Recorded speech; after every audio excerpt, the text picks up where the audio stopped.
This is a very, very difficult talk.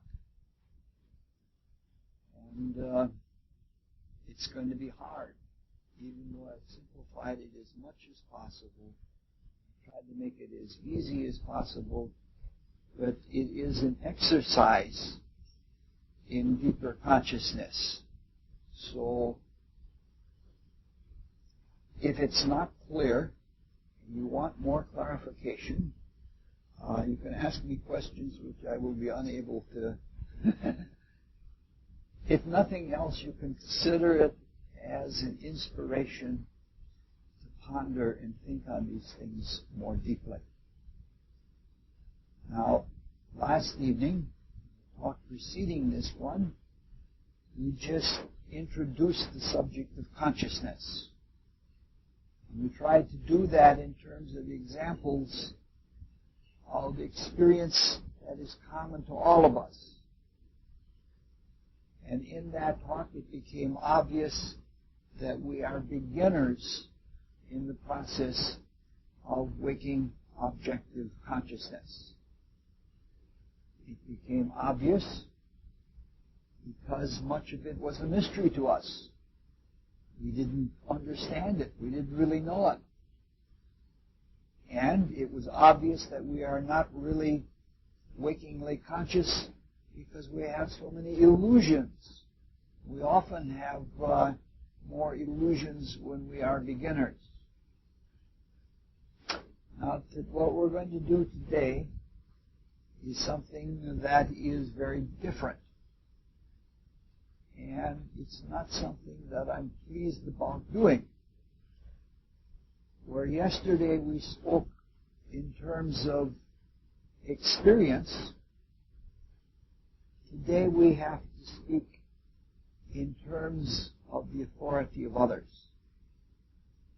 The others in this case being the great seers of the Rosicrucian order who have put together the philosophy that we study. Now, probably some of my displeasure about doing this, that is appealing to authority, is pride, both healthy and unhealthy pride. But the main source of the displeasure is that things are not immediately experiential. It's not coming all directly from the fountain of truth within. And that is always difficult.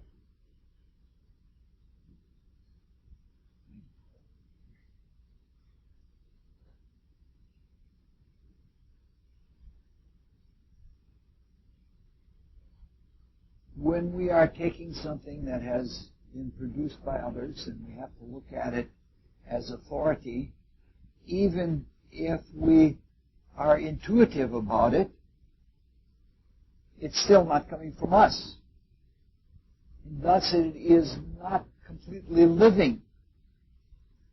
And not being completely living, it's not completely satisfying. It's something like eating partially denatured food. It isn't live and it isn't vital. But it's impossible to talk about some of these things in any other way. What I'm going to try and do is treat it tentatively as if it is all completely true, in a positive mood. And look at it in such a way that if we accept that it's true, we can see what is true in it. And later on, when it's all over, we can discard it if it isn't true. All right. Now this is going to be a different rendition of all of the material that we've looked at. I've talked about it before in other talks. It's going to be a different kind of rendition than we've ever gone through before, because what we're looking at now is consciousness. We're not so much looking at process, which is the way we've looked at it on other occasions. We're going to look at consciousness, or try to look at consciousness. Now, the Rosicrucian philosophy is an evolutionary theory. Now that does not mean that it is Darwinian. It isn't a materialistic theory. Darwinism is a materialistic theory of how species evolve or come out of other species. The word evolution means roll out. Almost something like you roll out a carpet. So the Rosicrucian philosophy implies that consciousness rolls out from something. No doubt something internal. And that it does so in a progressive manner, in an organized and planned manner, and in a reasoned manner. So we should be able, with our consciousness, since we are products and since we are internal to the whole evolutionary creation, we should be able to some extent speak from experience about it. Now,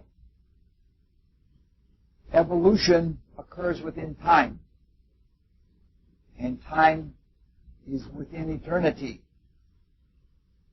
So what this is a statement that consciousness rolls out of other consciousness, or it is a statement of consciousness building on earlier states of consciousness.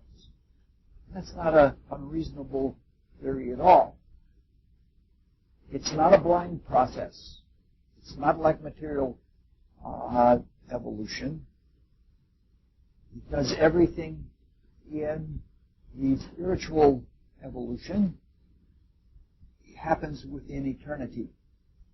And eternity is dense with purpose. So what we're talking about is a purposeful activity. Now, the Rosicrucian philosophy maintains that consciousness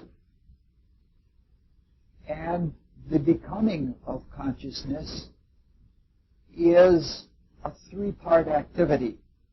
Like a fancy word, it is tripartite. And there are three spontaneous activities that are going on in this evolutionary creation. Sometimes some are more manifest. One of the three is manifest more than the others, and sometimes others. Only one is relatively constant. Those three activities are the materialization of spirit. Spirit, which is materialized in worlds, or in states of being. And in microcosm, in specific bodies that relate to those states of being. So that first activity is the materialization of spirit. The second activity is the spiritualization of matter. And the spiritualization of matter is brought about through those bodies, through those microcosmic bodies in the world that transform the worlds into states of spiritual consciousness. And the third activity, which is the one that we're most wanting to look at, is the evolution of consciousness. The evolution of consciousness that is born in the interactions of spirit and matter. Now, when we say spirit and matter, we don't mean just light and dark. There are many, many grades of spirit and matter. Now, the whole business, we can get an idea of it by looking at an image. For example, if we take the image of an artist. An artist is a spiritual being. And that artist has a dream, a vision of great beauty, a vision of something that could be. Now, in an image or in a dream, there is a kind of completeness, but it isn't the completeness that comes with the manifestation. But the beauty and the completeness of the dream in the dream state always presents a temptation to let that dream live internally, or to live within that dream. However, usually in the creation of the dream, or in the becoming of the dream, the Creator is filled with the Spirit. And it's a Spirit to give and to share, and that means literally bringing it into manifestation. So we're talking about an artist trying to realize a conception. The party's here, huh? Run along.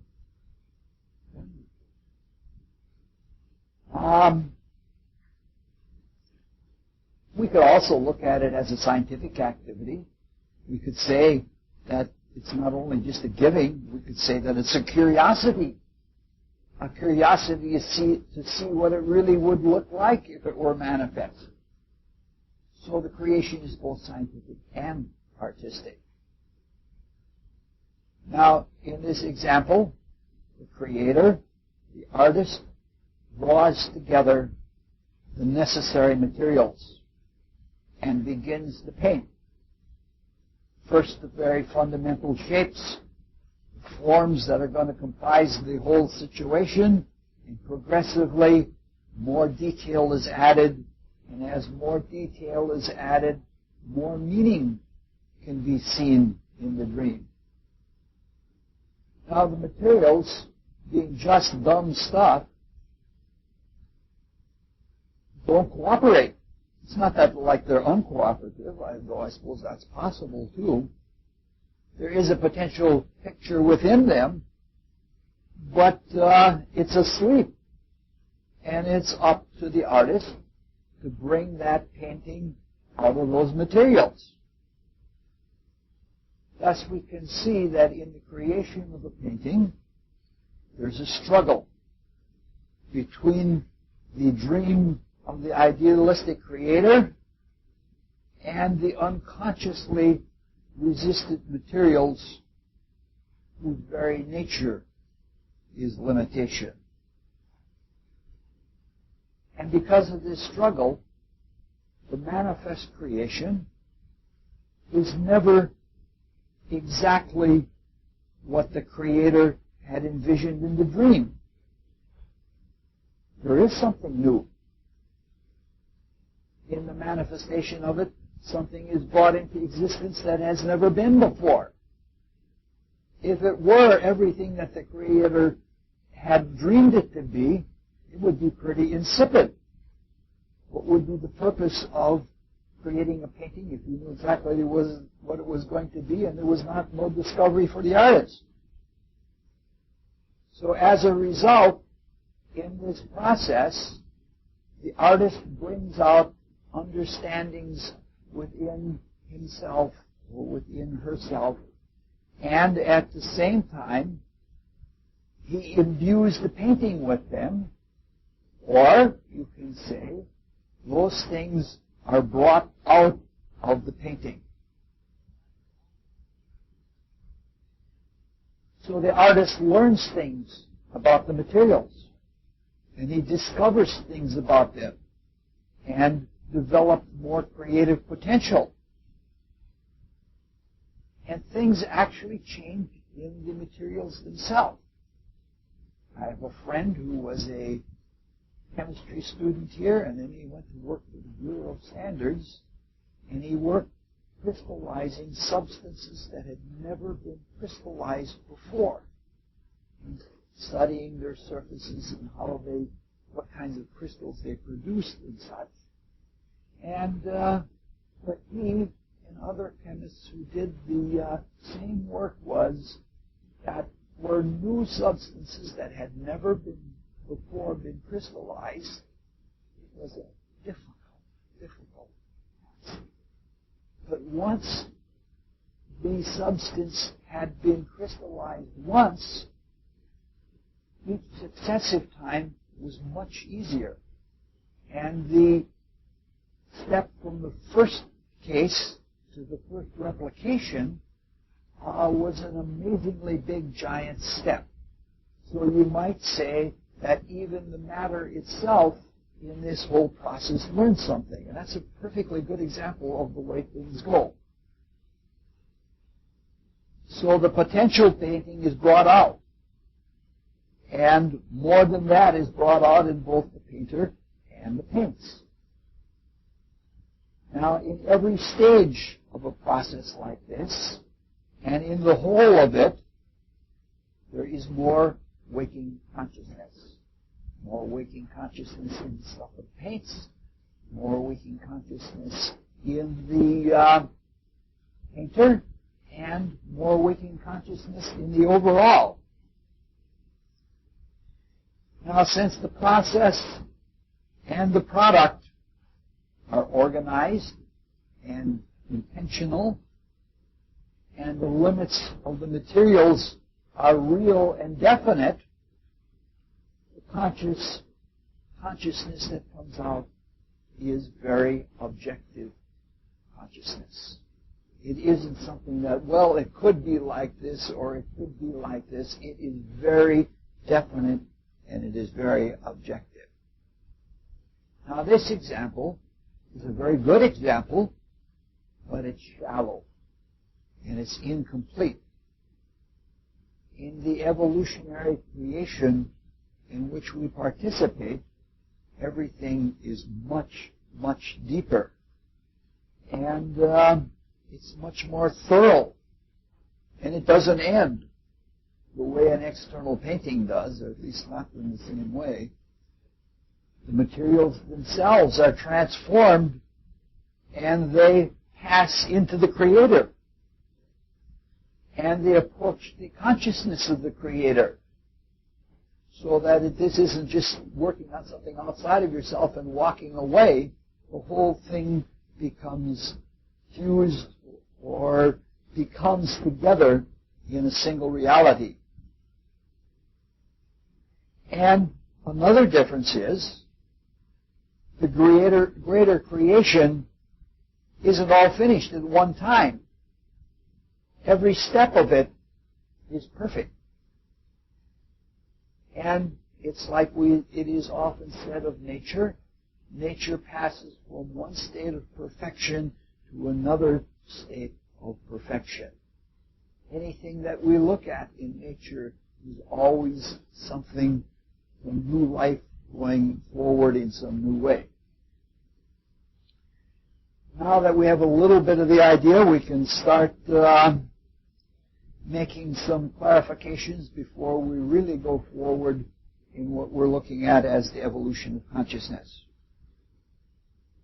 The Rosicrucian philosophy is not an absolute dualism. Therefore, even though there is a struggle between spirit and matter, in each of the various states of spirit and matter, there is a common unity. It isn't like spirits here, matters there, and there the twain shall meet. There is a common unity. That's what universal means. We're not learning about something that is completely foreign to the universal spirit and the creation. So, this is all taking place within something.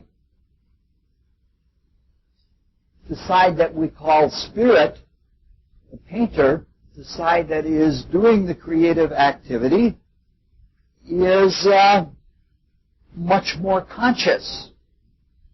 And even though it has a dream that hasn't been manifest yet, it knows what it's doing. And it deliberates. Maybe doesn't do it like we make a painting. It happens within itself. On the other hand, the side that we call matter, which is like the paints and the canvas and the brush and things like that, that is more unconscious. It's ignorant. But it is a reflection of the consciousness of the Creator, or the ignorance of the consciousness of the Creator. So in what we're talking about, the spirit of the creative being projects itself into a creation, and what it is projected into, that unconsciousness that has heretofore not been conscious, responds in something like a silhouette. It's a reflection. It's a crystallization of the unconsciousness of the whole being that is being brought to consciousness. And this is a continuous, ongoing process throughout the cosmos. All right. The whole unity, in which it is very difficult in some ways to differentiate between what is spirit and what is matter, what is known and what is unknown. In that whole unity, it all takes place in a one state, which is called, in the Rosicrucian philosophy, cosmic root substance. It is both spirit and matter, and the potentials for both at the same time as two states of that one being. The conscious part of it is called Supreme Being. It is the universal of the universal conscious spirit. And cosmic root substance, or at least the part of it that is the congealed ignorance of the Supreme Being, is called matter.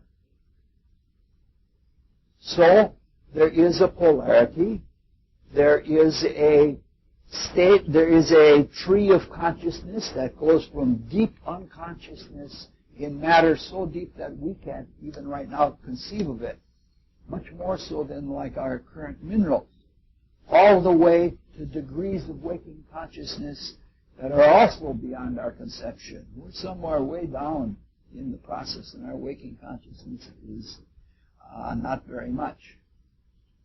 Yes?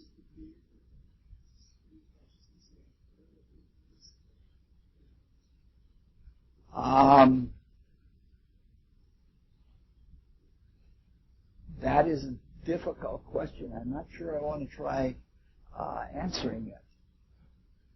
It's sort of like in your math problem. There are things that you know that you don't know.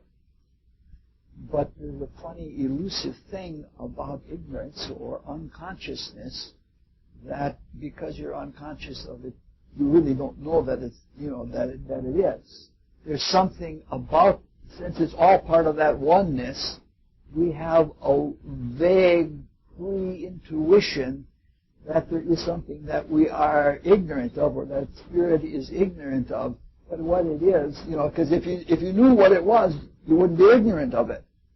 And it is an ongoing process, an ongoing discovery of something that is completely engaging to us. It isn't like something, well, I got to turn the light on and look in here. It's much more like, I think, the process of discovery. You're continuously looking in. And if you're an artist, you're continuously looking in a creative vein. All right. Now, in all of this, there is no such thing as non-consciousness. There is no such thing as non-consciousness.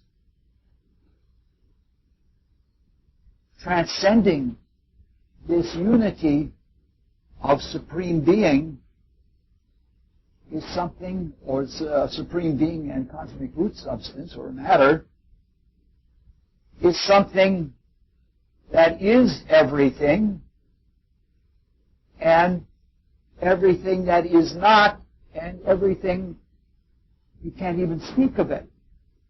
That is called the unspeakable absolute in the Rosicrucian philosophy. Just simply simplified to absolute. Now, these are very far-fetched things we're talking about. And they're pretty much beyond our comprehension. And it almost seems silly to mention them, except to assuage our insecurity. But we're talking about the foundational things of our consciousness. Because our consciousness is no different, since there is no non-consciousness, our consciousness is no different than the divine consciousness. And what is foundational to us is foundational to it, except on a much deeper level. Now, between that unspeakable absolute and the pole of being, of spirit, supreme being and cosmic root substance, there is a buffer between that.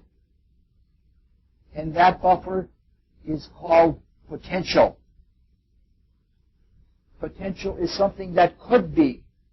It is something that could be within the unspeakable absolute. It's a possibility.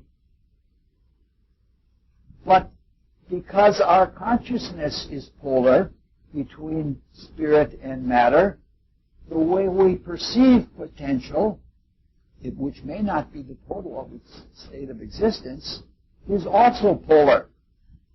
We think of it in terms of time and space. Spiritual consciousness filling time, matter filling space.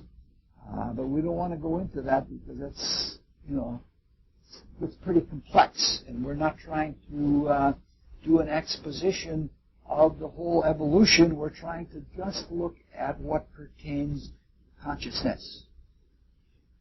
The Rosicrucian Cosmoconception describes the whole process. And it mentions consciousness, but it doesn't go into a lot of detail about it. There are people such as the Vedantin metaphysicists in India that for centuries have looked into this and have gotten incredibly detailed about it, and they go into it at such great length that it's almost incomprehensible to go into. You like to have a PhD on top of a PhD to get at it. There is that in the West too, but we don't dwell too much on that because you can get abstractitis. Now, it's also important to note that we're talking about the deepest and the most fundamental level of being. But that's all right, because what happens on the simple, deepest, and most fundamental level of being goes throughout the cosmos. That is because the unity of being is maintained in all the differentiations between spirit and matter. And that unity is maintained through analogy. And so we have the principle of analogy, which is stated as the Hermetic axiom, which is attributed to Hermes Trismegistes. And that goes, Trismegistes, as above, so below, what has gone before in heaven will follow after on earth. Know this and rejoice. It's a principle like realizing that in some ways an atom is like a solar system and a solar system is like a galaxy and such like that. Only it goes on much deeper things to the very fundamental idea of creation itself. We're going to talk about the solar level because that's what we're participating in. We're going to be talking about not the supreme being. We're going to be talking about the God that is the being of our solar system, which is our aim and our purpose. It's no use trying to bloat our ego any more than it is by saying, well, let's talk about the supreme being. Let's stay at something that's a little bit closer. Oh boy, all right. All right, we're talking about the spirit-matter pole. We're talking about the unity. We're talking about the waking consciousness of universal spirit and the unawakened consciousness in cosmic root substance. Now, when before the creation transpires, cosmic root substance and spirit, the whole pole is collapsed, sort of like into one point, you might say. And the state of that is called in the Rosicrucian philosophy all consciousness, meaning to say that all consciousness is there. There's no differentiation between waking consciousness or sleeping consciousness or subconsciousness or flavor consciousness or anything like that. Everything is there in one homogeneous state. And it is implied, and has always been implied by all beings who have ever studied that it is a rather blissful kind of state. All beings and potential being seem to know everything in a vague, indefinite kind of way. There isn't any distinction to actually be conscious of and to really know. Now, creation within this all-consciousness can be described in many different ways as the creation within the all-consciousness of God. Now, let's use a few technical words for just a second to get at the ideas again. In the Rosicrucian cosmos conception, it's described by saying something to the effect that virgin spirits are selected to become the newest participants in the evolutionary creation, and they are plunged into deep unconsciousness. That is to say, virgin spirit and virgin spirits are selected and plunged into deep unconsciousness. Now, plunging, we think, like a toilet plunger or something like somebody diving into a pool of water. I think you can form those kinds of images, but you have to do it in a very abstract way. But the plunging is more like the focusing of attention. Now, we have to be very careful to not form any opinions about this, or to conceive of this too literally with materialistic consciousness, or we could have all kinds of misconceptions that would lead us astray potentially for several lifetimes. Virgin spirit, or virgin spirits, are virgin to waking consciousness, or to identification of any kind. They are obviously at the unconscious end of the spirit-matter pole. So, in one way, we're saying that the whole business is universal spirit awakening to itself in different states. It's sort of creating with itself in parts of itself that it has never known, that were only potential before.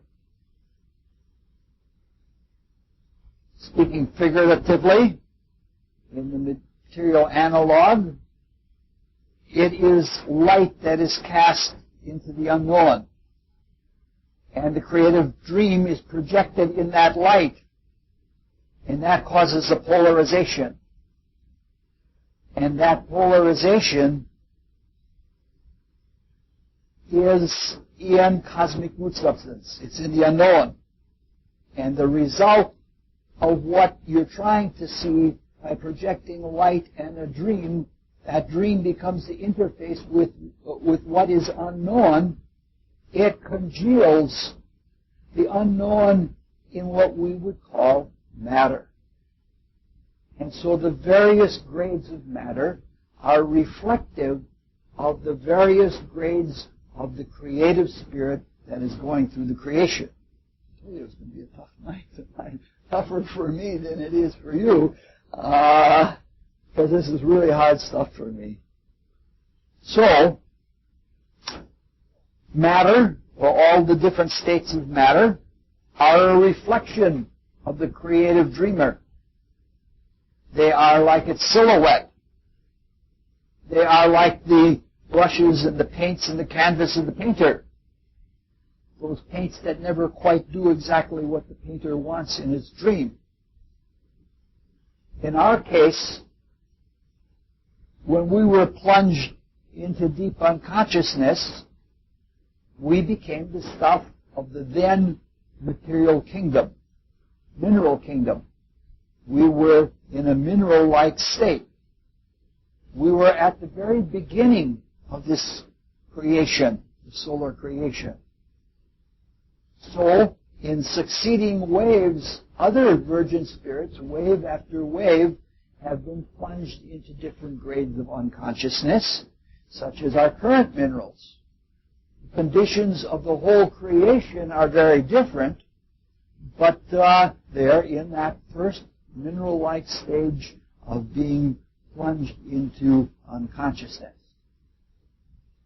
Now, at this point, we could get into, this is going to sound like a funny sentence, we could get into a very elaborate description and analysis of the process of evolution. The cosmoconception does that. We're not doing that. It would be beneficial for everybody to do that because we can see how we are a process of everything that has happened to us. But that's infeasible in 5 short talks, especially since we're only going to spend less than 5 talks doing this. The purpose of these talks is to become aware of the basic principles of how we become conscious and to apply them in such a way that we can have enhanced consciousness. So we can be more awake, we can have a wider consciousness, and we can have all the grades of consciousness. Now, if you could ask at this point, why even go through this process if the whole all-consciousness state was blissful in the first place? Why not just stay that way? That's an important question, because there are people that believe that way, and they do everything they can to get back to all consciousness. And if you ask them why they do that, the answer that usually comes out, and it's an intelligent answer, even though it seems a little trite, what's wrong with bliss? What's wrong with bliss? There's nothing wrong with bliss. Now, if we rigorously approach that outlook, we could say that is tantamount to saying that the whole evolutionary creation is an illusion, and that it is to no purpose or to no effect, except to teach us to abandon it. And to me, that's nothing short of blasphemy. Unconscious attitudes like this have caused significant suffering, because a lot of people have ceased to participate in a full way in evolutionary creation. And as a result, it has produced all kinds of evolutionary stragglers, and among human beings it has caused all the pains and suffering that come with unapplied consciousness. There is an analogy. In the first place, what we have to do is assume that what we are in is divine, and it is to some divine end and purpose. And that if we look, we can find it because we are part of it. If you think about it, this is why we send our children through the long, arduous process of education. From 6 until at least 18, 12 years, they're going through a very tedious process of education. Why do we do it? Because we think they're going to have a better life after they've gone through it. They're going to have a better appreciation of reality, and they're going to be able to experience reality better. Now, that's only a small materialistic analogy, but I think it is a very good one, because that, I believe, is exactly what the purpose is of the divine creative spirit in everything that we're at. we must always be aware of the universal spirit as the grand source of all purpose. And the universal spirit does nothing in vain. And to me, the greatest joy of life in this participation is understanding that there is purpose. It is terrible to live a life that is purposeless. It has a feeling of vain emptiness. And I hate seeing people basically just knocking themselves out with trying to do purposeless kinds of things.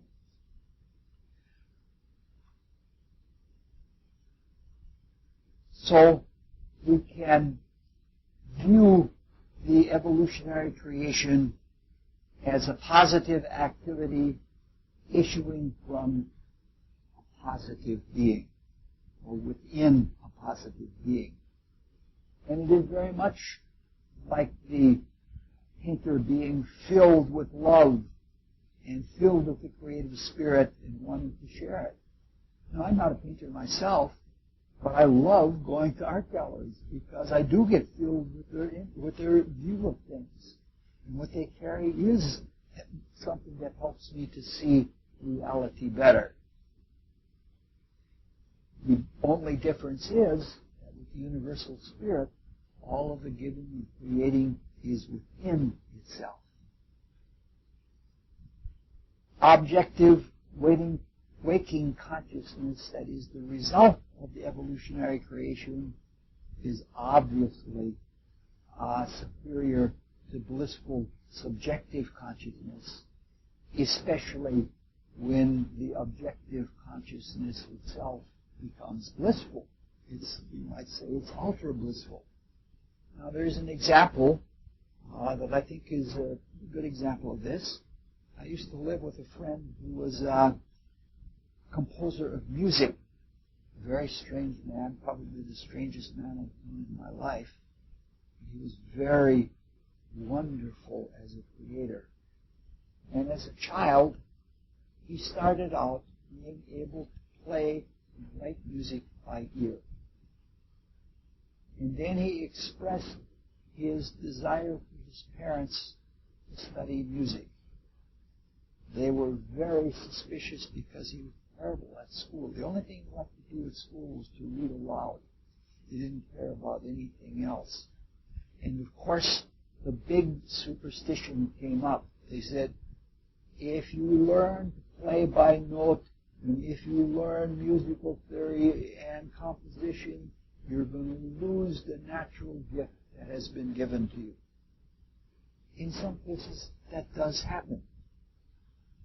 But he knew that love, and he maintained it, went all the way through to Manhattan Music College, and became a very good composer. And there was no doubt in his mind that when he finished all of this process of education, he not only could play beautiful music and write beautiful music, he knew why it was beautiful.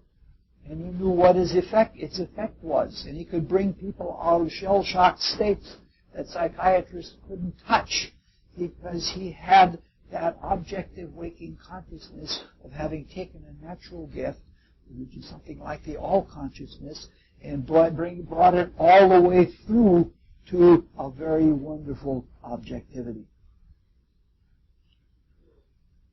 The creative hierarchies, who are the painters in the process that we are talking about, appreciate what they're doing.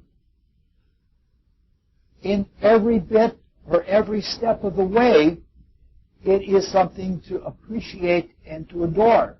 If we look in the book of Genesis and the way the creation is told there, the stories that are told there, at every step, the creators look back and they say, it is good. Just like you can step back from your painting or your poem or even your garden, and you could say, it's good. This is what I've done.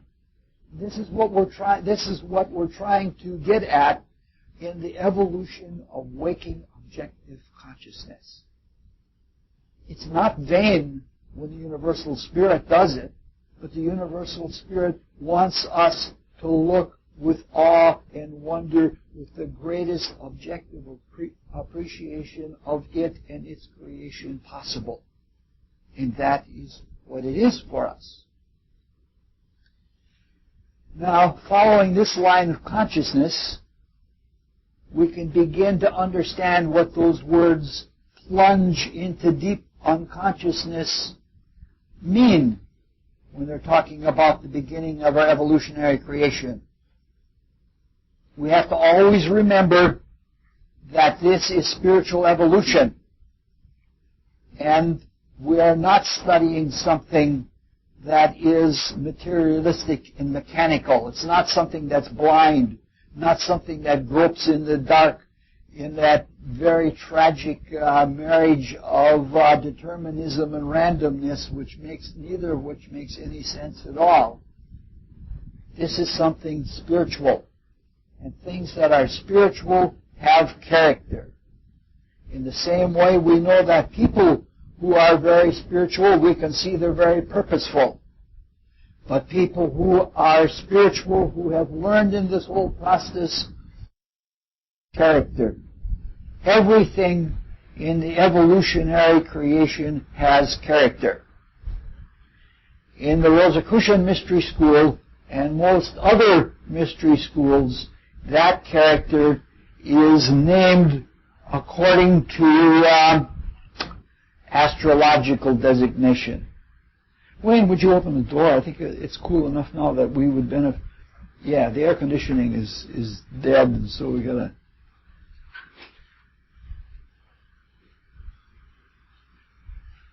Might even not hurt to open the front door and block it open too. So we're talking about universal spiritual character. There's a couple bricks out there, Ela.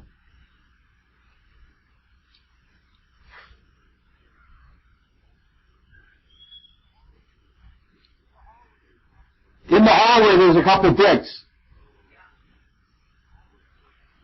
I would do it myself, but I'm kind of harnessed up here. And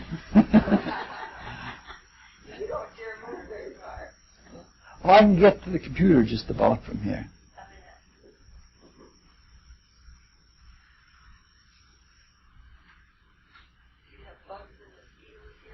Yeah, I'm not concerned. I'd sooner take a few mosquitoes than a swelter.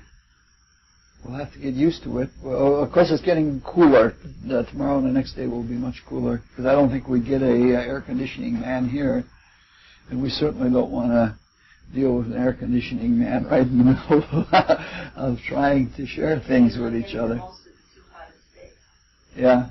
No, we're the hottest ones are over already. Yeah. Oh, I didn't hear exactly right. Thank you. So we're talking about universal spiritual character. And all the flavors and all of the degrees of consciousness have a character that is all their own. And they all have astrological names. The first period of time during which we went through or go through the first stages of things is called the Saturn period. And Saturn indicates darkness and ignorance and concentration and limitation and consolidation. All of those are key words to understand principles or to understand the character that is represented by Saturn. And this begins to disclose for us the purpose for being plunged into unconsciousness. The purpose is ignorance. We were plunged into unconsciousness because that gave us ignorance. In the all-consciousness, our consciousness was universal. And in that state where everything's completely homogeneous, you can't experience or you can't learn anything objectively. The best way to learn something new is to immerse ourselves in it. and to ignore everything else, which is precisely what happened to us. Our consciousness was concentrated to a very small locus of time-space.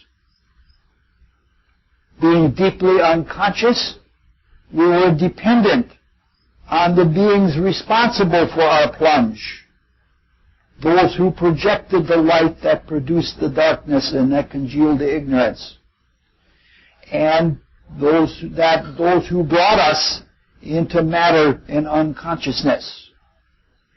We are limited by the concentration of God or the creative hierarchies within God. This is really wonderful, because if you want to learn anything that's completely new to you, you ignore everything else that you've had to begin with, and you plunge yourself into something and you limit yourself to that and that alone. So we were worked on in the beginning in a manner analogous to the way that the artist works on his materials. Our resistance performed the same service that the resistance of the paints did for the painter. Thus, we in our ignorance, in our unconsciousness, were of use. Everything in the cosmos is of use, even if it is being nothing but a resistance. We're providing something with that. We were formed into the simplest and most rudimentary forms possible. Something that corresponds to our current spheres. It's described like the spheres that form a raspberry, except we're talking about dimensions of consciousness of which we're not aware of now. We were a different kind of dimensioned raspberry, or balls on a raspberry. That's the way it's described in clairvoyant vision. This experience, and it has to be experienced, is the beginning of objectivity. We can't learn anything else unless we learn one thing first. We have to learn one thing, and then we can learn something more. We can't take the whole trip in one step. We have to take the first step. We experience it, we live it, we be it, or we are it, and we know it.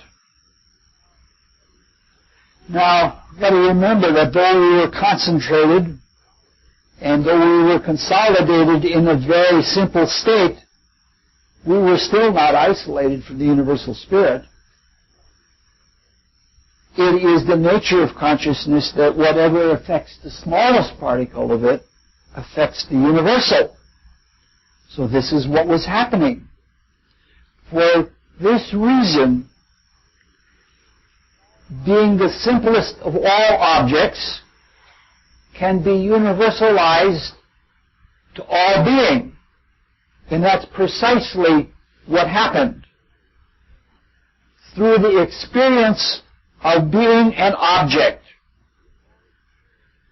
when that experience was resonated to the potential of the universal spirit, it became pure being, objective being. And this represented the capacity of will, the will to be.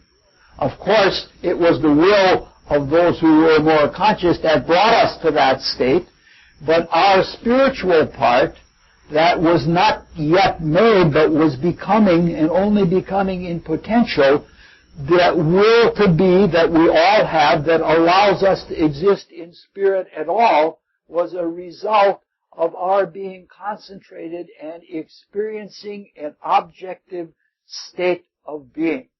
It's a very deep principle, but a very important principle. Those little things, when they are universalized, become very objective and very total. Now at this point, from having experienced the most simple kind of shape and being worked on with those simple shapes, the same way we take atoms of stuff and make plastic out of it and things like that. In learning that most simple state, we were unfolding the potential of the will to be. And the way it works out is because we were resistant in our ignorance, that resistance reflected in our becoming will as the will to overpower anything, because by experiencing resistance, which is a basic no, a Saturn word, we learned the ultimate yes of the will that will and can do everything. Now, since we're talking about objective consciousness, we can speak a very little bit about logic, which is said to be objective. In logic, all the bases are covered as much as possible, which is to say that identity or existence is proved by the presence of something and by the not presence of it. It's a, you know what I'm trying to say? It's a click-clock double lock. Now, in spiritual things, this is not just wordplay. The potential will came to be because of simple, discrete existence, but also because simple, discrete existence came to be by resisting existence, which is a form of not being. So, something exists because it is, and because it is not. And so the unconsciousness out of which we came is basically like a backstop. Now, this is a profound principle. I didn't perhaps state it too well. We're not going to go into it, but if you want to understand the psychology of Pluto and how the will works and how the will can be applied to almost anything that happens in the cosmos, it's something that's worth thinking on. Of course, if you want to do that, I'll have to make copies of the tape, and I'm loath to do that because I'm a lazy slug. All right. After all of this, there was a long rest to let things sink in. It's sort of like our day. We're in the hustle bustle of what's going on in the day. We're experiencing life full out, but sometimes we don't know what it means or what effect it had on us until we sit down later on and reflect on what we did. And in the evolutionary creation, everything goes back to chaos, which is another way of saying everything goes back to all consciousness, where all of the experiences are dissolved, and in the process of dissolving them, it is memory that does the dissolving. So we go back to square one altogether, except that the all-consciousness is changed because of the experience. Just like a painter is exchanged from having made the painting.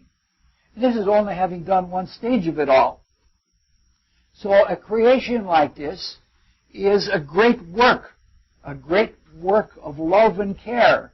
And it entails much more than parenting, because parenting is quite a bit in itself. I used to laugh and scorn at all those people who had their only purpose in life. You would ask them when they got out of high school, well, what are you going to do with life? Well, I'm going to get married and have children. And I used to laugh at that. It seemed so purposeless. But now I can see that in the process of raising the children, they have to become everything because they love the children. They have to be everything to bring those things out of the children. And it isn't just, I'm doing this because there isn't anything better to do. It is a really wonderful thing. It's analogous what takes place in the working of some kind of perfection. We step back and we have all those classic pictures of the artist making a painting and then stepping back and seeing what he has done or what she has done and getting re-inspired and going at it again. These are called cosmic nights. We don't need all the technical terms. But again, in this process, it is a process of perfection. And every state of it is a process of perfection. we evolve from one kind of perfection to an even more glorious state of perfection, and it is done very, very slowly, because perfection is the all. It's how does the old statement go? Nature hastens slowly to perfection. I think that's what it is. Our consciousness, or the consciousness of the creative beings, was applied continuously because it is slow. There is a maxim in all spiritual philosophy that says fast is slow and slow is fast. If you try to do something by a lurch effort, you're likely to harm your spiritual growth, whereas if you go at it with full pressure applied but not lurching and stay with it and with it, that's when you evolve and that's when you unfold new consciousness. So in the second period, we took a step forward in our consciousness.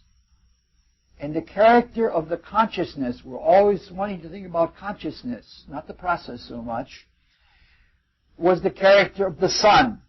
And so the second period of activity was called the sun period. Obviously, the characteristics of the sun are light and vitality. Everything lives because of the sun. Power, nothing can withstand the power of the sun. Positivity, nothing stops light. Life, energy, all of those kinds of things. From the perspective of the cosmos, we were no longer in deep, dark Saturnian ignorance. We were becoming aware of light. We were becoming aware of life. The way the seers of the Rosicrucian order describe it, they've got the clairvoyance that they can go back and remember our experience in that time. There was nothing but light and life. And our consciousness was no longer deeply unconscious. We were sort of like in a deep and dreamless sleep, something very near to a trance, but we were responsive to light. Now, the creators within the Creator, by working on our mineral-like consciousness of the first stage, had begun to bring object-oriented consciousness out of us, making us into different forms. And during the rest, that sank into our consciousness. This is a principle of unfolding consciousness. The experience comes first, and the awakening comes later. Because we're creatures, and we're brought through the experience, and in those experiences bring out potentials from within us. We must remember we're talking about consciousness, and in consciousness anything is possible. But we are conscious of the things. We're brought to an objective consciousness because the things that we become objectively conscious of and the way we become objectively conscious of them have been set up for us in a logical way to understand consciousness or to experience consciousness. So, we were in a plant-like existence. Something more was brought out of us. This is the second period, and that brings up the number 2. And 2 points form a line. So you might say that the plant-like state of existence, the vegetable state of existence, is a linear state of existence. Rather than just being little points or little balls of being, we became linear in our form. We still see that to this day. The most evolved of all of the plants are the ones that are most linear. There are little euglenas and things like that are little tiny blobs that we can't even see with our eyes. But the things that are more evolved, like you take the redwoods or the sequoias or something like that, that's really linear. All right. So we lived to work for light. The linearity was we began to sense that the love that was being given to us was in the form of light. There is that lovely statement from St. Paul, we love God, or we love Him because He loved us first. Speaking of Christ Jesus, Christ working through Jesus. And because we were loved, so to speak, by the sun, and it wasn't like this kind of a sun, it was a totally different state of things, but the light was everywhere, and we grew toward it. And that was an extension of form. We learned to build forms that could take different shape. Our consciousness was not limited to a locus. It was limited to, it became more unlimited by growing toward the light. This obviously has deep spiritual implications as well as what we're talking about just in the form of things. So it is a growing form, and it changes. You look in the garden when a little plant comes out of seed out of the ground, then week by week it changes until the mature plant is different. Then it goes through other changes when it goes into flower and when it goes into fruit, and something like that is what we were doing. So we were like playing blind man's bluff in a slow waking consciousness. In that first Saturn period, we had no idea of what we were doing or anything. We were just merely worked into shapes. And that it required extreme Saturnian patience of those who worked on us. And after that rest period, the patience paid off. We had the ability to produce forms that lived and that grew and that changed shape. Now, in the same way that the experience of simple being led to universal will to be, the experience of shapes that lived and moved toward the love light of the sun, and that could take any kind of form that the spirits guided us to take in order to appreciate that love light, because not all the trees are the same. Some are needled and some are palmate, and we have pinnate maples and all of those kinds of things. That same growing toward the light as we are led to grow toward the light awakened in us the imagination to be able to produce any kind of form. So that in the becoming spirit, which was universal, in this second period we had the consciousness that is associated with pure imagination. A pure imagination that can be anything, and that isn't limited to one kind of imagination, but the source of all other imaginings. And it's obviously a realm of love, because we were attracted to it. We all love the sun, sometimes too much so that we burn ourselves and such like that. But we're describing now the second attribute of the becoming threefold spirit, which is called the life spirit. This is where the pure being of the divine spirit is manifest as light. The light of beginning consciousness. However, in the life spirit, it's the life of pure intelligibility and intelligence at the same time. All right, so we have a little bit of an idea of what happened in this second period. We became capable of imagining life.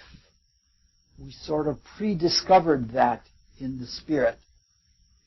And we had then a twofold corporeal existence. We had the basic physical form, and within that, the new things always come within, because we're going deeper and closer to the spirit from the form. The spirit is reaching up toward matter, the form is reaching up toward spirit, and the spirit is reaching down toward matter. So first we have just a point of existence and a universal will to be. And then we have a appreciation of life and light, and we grow toward the sun and a spiritual light that is capable of imagining anything. They're growing toward each other. So there's always improvement. And the new things, because we're closer to the spirit, that vital body or that etheric kind of consciousness grew within the physical, only it wasn't etheric at that time. Now,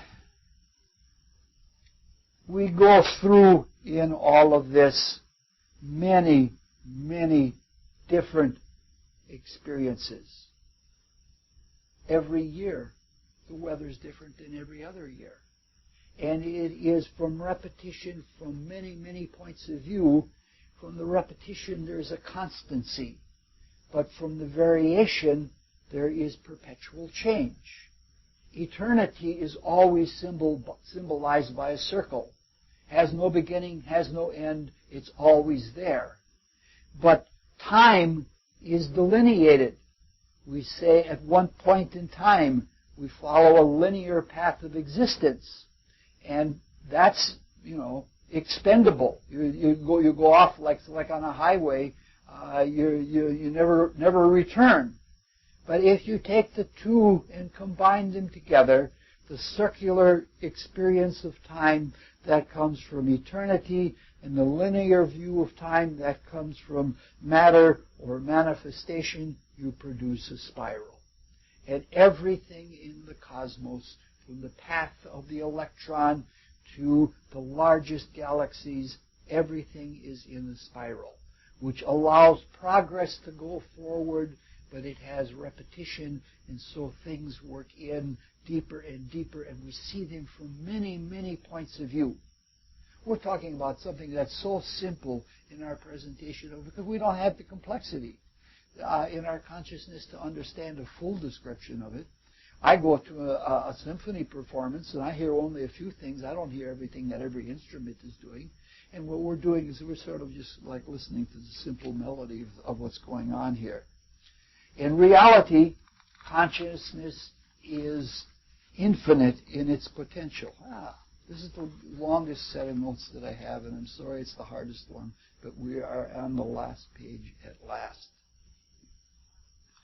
So, after this second period was over, it's no surprise that we went to rest again, and that we dissolved into all consciousness, so that we could share our experience with everything else. Because we remember that in the creation, everything is delineated, and there is some separation, there is some distance.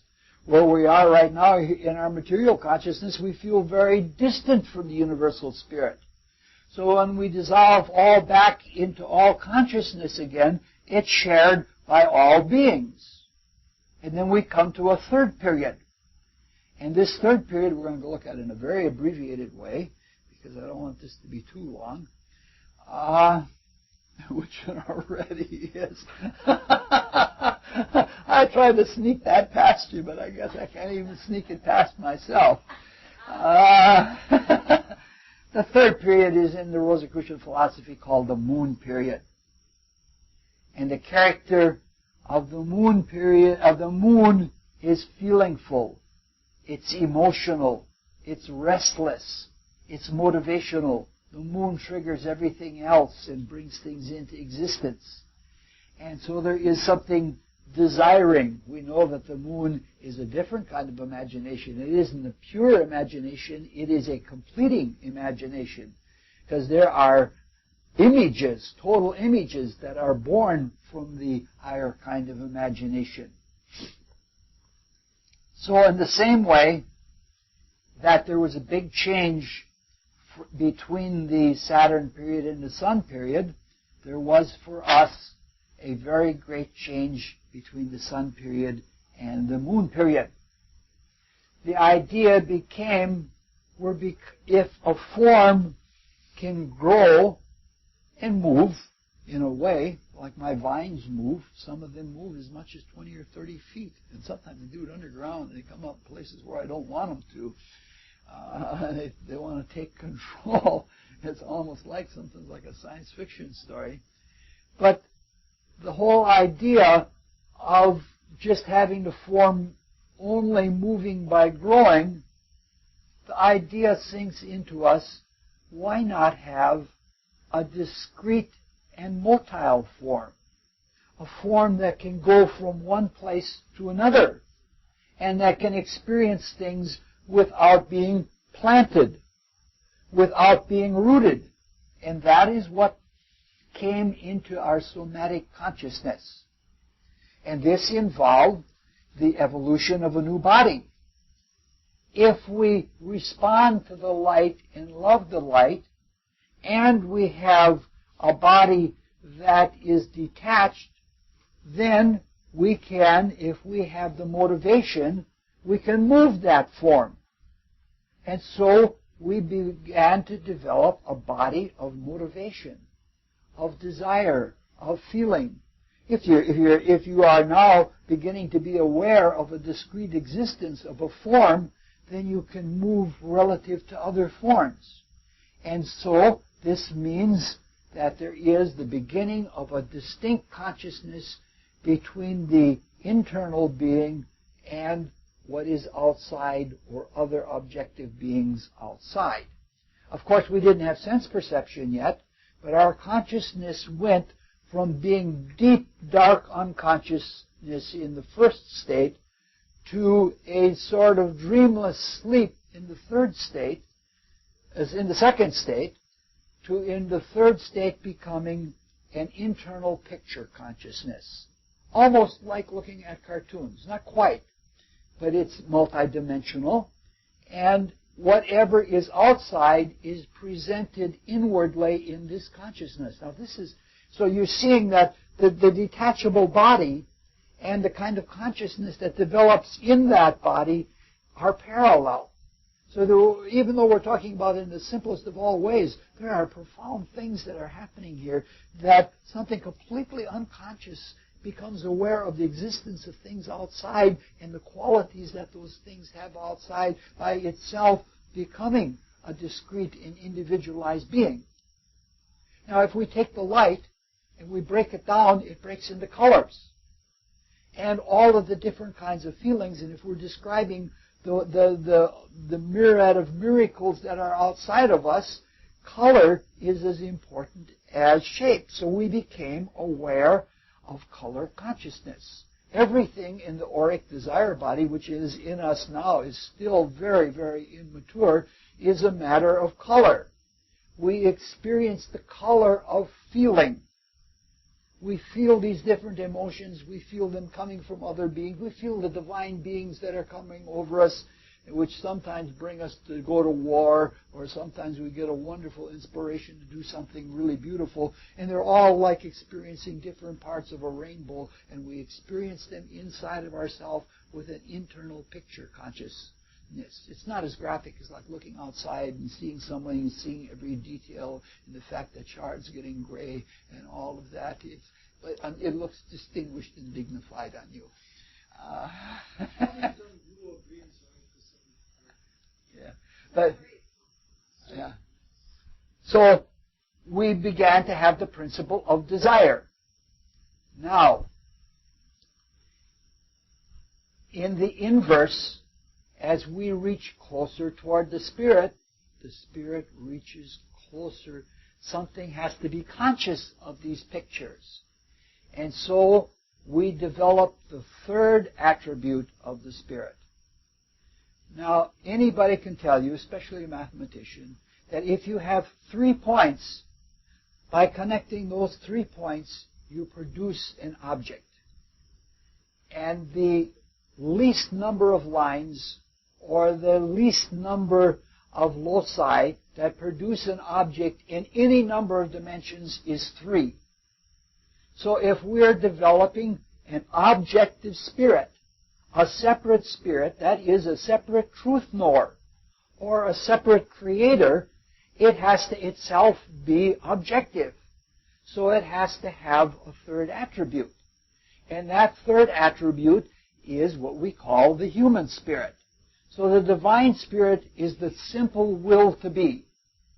The life spirit is the love wisdom that holds everything together. It is pure truth. It is the light of pure truth. But within that pure truth, there are truths. And those truths are universal ideas. They're universal principles. And they are what are produced in the human spirit. And there is one principle that is the one idea that is more important than all of the other ideas, but it's the most problematic. And that is an idea of self. Where being in the divine spirit and in the life spirit, being it's universal. You can't say a life spirit. You can, but you almost cannot differentiate it from life spirit in total.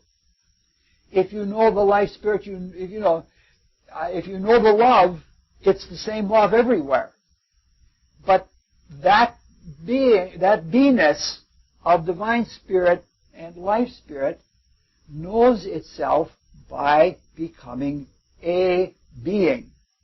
A being that is limited, but in that being a discrete individual being, there is an objectivity that is reflected so that even the more universal attributes of spirit become aware of discrete existence without themselves having to become that discrete existence. And all of this takes place because we now have a body that can be distinguished from within and without, and that is motive and motile at the same time, and it can go places. This is what happened in the first three periods of the evolution. A self, or the potential of a self, was made. There are all kinds of other details. If you're fascinated by this, please read the Cosmoconception, because there's much, much more in this, and if you ponder it, you'll never have to worry about something to do for the rest of your life. You can sit down and you can ponder, and it's just wonderful. You can understand, life is full, life is rich. You can look at anything, even a turd, and you can say that turd is an object. And through that object, that existence, a objective consciousness is born. So we're seeing how a threefold spirit, which is capable of consciousness, has come to be in the first three periods of existence through three different kinds of character and many, many different variations within it all. And the vehicles of consciousness, a physical body that has position, that has stuff, an etheric body that can appreciate life and that can grow and that can change the form, and a desire body that can move this discrete body around. That is as far as we're going to go tonight, and we're going to take up tomorrow night where we have left off, and we're going to get more to what human consciousness is. But for now, we'll close with the Rosicrucian student's prayer. Yes? When we read the Cosmos, those 7 steps or cycles, yeah, they're actually just steps of consciousness. They're called revolutions of consciousness. They're called periods of time which relate to the spirit end of the spirit-matter pole, globes of matter which relate to the matter end of the spirit-matter pole, and revolutions of consciousness which turn in the consciousness of spirit going into matter and matter going into spirit, in the spiritualization of matter and the materialization of spirit. See, I hope that it's clear that that's what I've described, the fact that the spirit becomes itself by spiritualizing matter, by raising it up, and itself is reflected in the forms of matter. Yes? What I'm trying to get at, though, is all of that particular section that we read in the Cosmos, that's just basically consciousness. That's not yet come into materialism. Is that correct or not correct? It's coming into materialism. I was going to say that. Yeah, it's a becoming process. Okay, in all of those cycles. Yes. Okay, so in effect, then, what we do now, or what we are, is just like what we try and do at night in our retrospect. Yes, exactly. We are a reflection of that consciousness Yes. that has manifested. Yes. We try to be in all consciousness, so to speak. We try to dissolve our experience so we don't have to wait until the end of the creative day. We try to dissolve and bring it into us so that we can be more efficient and more helpful. Because right now we sort of gummed up the works a little bit. And we've thrown a monkey wrench into things, and things have slowed down quite a great deal because of our selfishness, which we were free to do. But when we did it, it makes it much harder to play catch-up, which we will do, but we'll have to do it by an extremely intense effort. And therefore, when we do an exercise that helps us to be much more efficient and much more capable of doing this without having to wait till the end of the cosmic day, wonderful. But I don't want this to be too long, people. You gotta, oh God, increase our love for Thee, so that we may serve Thee better from day to day. Let the words of our mouths and the meditation of our hearts be acceptable in Thy sight, O Lord, our strength and our Redeemer. Thank you very much for sitting through all of this. Another question. So this consciousness, is that, as far as you know, is that just of this light wave, or is that of the entire macrocosm or cosmos? It is of as much of the macrocosm. Our consciousness is the same consciousness as the consciousness of God, except the difference is in degree and degree of awareness. It's the same reality, because we're made out of the same stuff as the divine. But in order to develop objective consciousness, we can't do all of the things.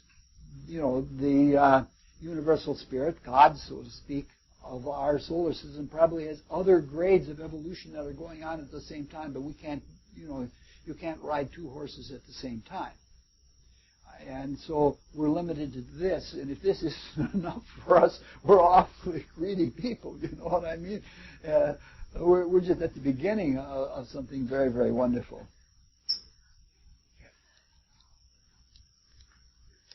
Yes? What? Motile? Capable of motion. Yeah. Like the tile ending in English is something is utile if it's something that you can use. Something is motile if it's something that you can move. Yeah. And become immobile.